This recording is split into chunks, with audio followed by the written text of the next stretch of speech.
പ്രമുഖ ഓൺലൈൻ ഭക്ഷണ വിതരണ ശൃംഖലയായ സ്വിഗ്ഗിയുടെ ഭക്ഷണ വിതരണ തൊഴിലാളികൾ സമരം കൂടുതൽ ശക്തമാക്കും. തൊഴിൽ മന്ത്രി ഇടപെട്ട് സ്വിഗ്ഗി മാനേജ്മെന്റും തൊഴിലാളികളും ഇന്ന് നടത്തിയ ചർച്ചയും പരാജയപ്പെട്ടു. ശമ്പള വർധനവ് അടക്കമുള്ള തൊഴിലാളികളുടെ 13 ഇന ആവശ്യങ്ങളും നടപ്പിലാക്കിയില്ല എന്ന സ്വിഗ്ഗി മാനേജ്മെന്റ് നിലപാട് കടുപ്പിച്ചതോടെയാണ് ചർച്ച വഴിമുട്ടിയത്. തൊഴിലാളി സംഘടനാ നേതാക്കൾ, സ്വിഗ്ഗി മാനേജ്മെന്റ് പ്രതിനിധികൾ എന്നിവരെ ചേർത്താണ് ലേബർ കമ്മീഷണറുടെ അധ്യക്ഷതയിൽ ഇന്ന് ചർച്ച നടന്നത്. വേതനം വർദ്ധിപ്പിക്കണം, ഇൻഷുറൻസ് പരിരക്ഷ ഉറപ്പാക്കണം തുടങ്ങിയ 13 ആവശ്യങ്ങളാണ് തൊഴിലാളികൾ സ്വിഗ്ഗി മാനേജ്മെന്റിന് മുന്നിൽ ഉന്നയിച്ചത്. എന്നാൽ തൊഴിലാളികൾ വെച്ച നിർദ്ദേശങ്ങൾ മാനേജ്മെന്റ് തള്ളുകയായിരുന്നു. ആവശ്യങ്ങൾ അംഗീകരിക്കുന്നതുവരെ സമരം തുടരുമെന്ന് തൊഴിലാളികളും വ്യക്തമാക്കി.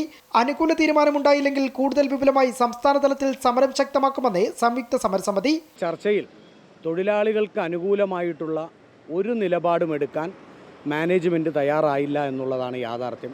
അവർ ചർച്ച ചെയ്യാൻ പോലും, അതായത് തൊഴിലാളികൾ മുന്നോട്ട് വയ്ക്കുന്ന വേതന വർധനവിനെക്കുറിച്ച് ചർച്ച ചെയ്യാൻ പോലും മാനേജ്മെൻറ്റ് തയ്യാറായില്ല. ലേബർ കമ്മീഷനും അതിൽ വേണ്ട ഇടപെടൽ കൃത്യമായിട്ട് നടത്തിയിട്ടില്ല. ലേബർ കമ്മീഷണർ വകുപ്പ് മന്ത്രിയെ ചർച്ച പാളിയ കാര്യം ധരിപ്പിച്ചു. മന്ത്രിയുടെ അധ്യക്ഷതയിൽ വീണ്ടും യോഗം ചേരും. സംയുക്ത സമരസമിതി ഈ മാസം 16-നും പണിമുടക്ക് നടത്തിയിരുന്നു. പിന്നീട് തൊഴിൽ വകുപ്പ് മന്ത്രിയുടെ ഉറപ്പിനെ തുടർന്നാണ് സമരം പിൻവലിച്ചത്. അമൃത ന്യൂസ്, തിരുവനന്തപുരം.